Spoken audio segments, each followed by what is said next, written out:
Hey, y'all. Welcome to Random Gleanings. He's Jesse. I am Chris. Jesse, what you got for us today? Oh, well, let's start on a topic that we've done a lot of coverage on. We've talked a lot in this year so far about the top 10 whatever stocks just carrying all the water for the stock market.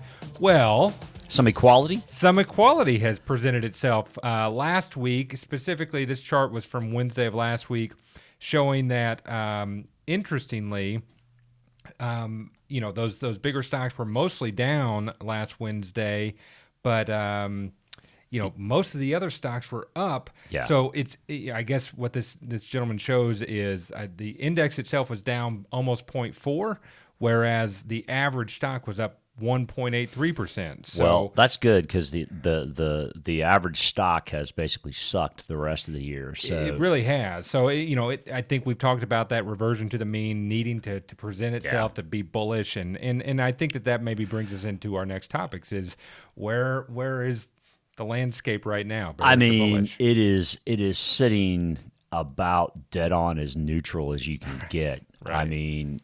So this is Liz Young from SoFi. This was April ISM Services PMI coming out, which is basically a measure of economic activity, right? We get it every month. And there are really two that we get. We get manufacturing, which is 15-20% of the economy. And we get services, which is 80% of the economy. And that's what this is. And it came in barely above neutral, which means it's almost in the contraction territory. Right, yeah. Interesting thing about ISM is above 50 is expansion and below 50 is contraction. And so here we are basically right on that neutral line, as you said. Which brings us to the next chart, which is an update of things that we've looked at in the past. Again, the job openings versus the unemployed people.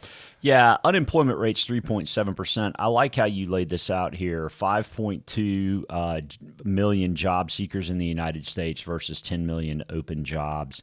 So that jaw still has not closed. It's not closed. In fact, the job openings went up a little bit in the last report, and it's hard to get super negative from a recessionary standpoint when job openings are still so prevalent. Nearly right? 2-to-1. Right. So, that's right. Unless there's something odd going on in regards to the job opening numbers, that's a sign that this thing can continue to move forward for a bit. Well, I will counter your positive with a chart from Liz Ann Saunders, which is, and this isn't negative, but I mean, it's retail sales, okay, have eased to barely 0.5% growth year over year. That's the slowest since September of 2020, okay, which means, I mean, to me, what it means is either people are starting to hunker down or they've burned through their cash after COVID, one or the other. Yeah, and very much the visualization of that chart shows that it has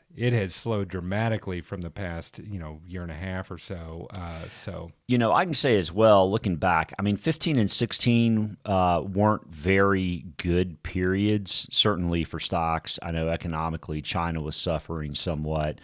Back in 2012, housing had not taken off back in 2012 coming out. I mean, certainly home prices were up from the Great Recession, but I mean, it still hadn't gone bonkers by any means. We renovated a house right around 2013. So, I mean, the differences, I just remember the differences pretty starkly. Yeah. And to see us kind of back on that trend line, again, it's not negative. It's just,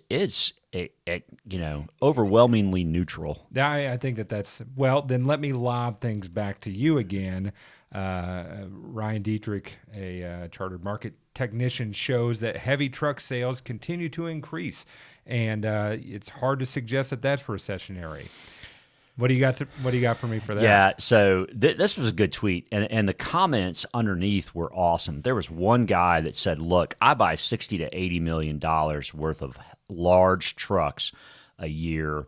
There was a big backup off of COVID, and it's different this time was effectively what this guy was saying. Which is these truck sales are coming from the delay that was not able to happen in the last couple of years, right? And since they're in that business, they've got to buy trucks and replace when they can. That's right. Yeah. So thought that was, I mean, it was a pretty interesting counter. Meanwhile, though, from our friends at Bespoke, the Global Supply Chain Pressure Index. Okay, so the pressure index means, all right, are things strained? Well, what this is saying is no, they're not at all strained. Not at all. Yeah, Which is maybe why the big truck buyers, yeah, the right, big trucks, right? That's exactly right. I mean, it was strained when that chart was off the charts to the upside, but you've also got to notice here that there is now capacity, and maybe the capacity came because folks tried to ramp up during COVID, but we're below the numbers going back for 25 years, and I wouldn't call that excessively bullish. No, it would indicate that things have improved probably because of the movement around the globe, but also maybe that there's just not as much desire for movement around the globe right now, and that could be an indication of a slowdown maybe coming as well. So yeah. Next one, we started with JOLTS and job seekers. Here's not a great chart in regards to initial jobless claims having hit a certain level after its 3-year low. Signaling that it's not a positive thing. Any thoughts on this one? I mean, jobless claims have been very low, and so what this is effectively saying is, anytime jobless claims start to rise off a 3-year low point, there's always been a recession following around the corner in the not too distant future. I mean, the yield curve's been inverted forever. It has. Whether you believe that it matters or not that the yield curves have been inverted, I mean, since 1970, it's been basically batting a thousand. There's been a number of recessionary signals. The timing of those signals is hard to gauge. Yeah. But this is one of those things that I threw in here because I know it's something that we've talked a lot about from old research that we've covered in the past, that, businesses will start to cut jobs before they start to lose earnings as a matter of keeping their margins higher, right? That's right. And so it is an indicator. Labor is their number one expense. That's right. Without question. All right, so next one. I think this chart's pretty interesting from our friend Willie Delwich. The impact of declining average weekly hours. So there may be more people employed, but they seem to be working fewer hours. Yeah, and then I found a kind of married tweet to Willie from David Rosenberg that suggests that if you account for those lower hours, it's effectively about another 140,000 jobs lost. Right. So again, kind of follows that idea that maybe one of the initial signs of business slowing is that they're starting to lay people off, or in this case, maybe reducing their hours. Right. Well, unemployment a few months ago was 3.4. We're at 3.7.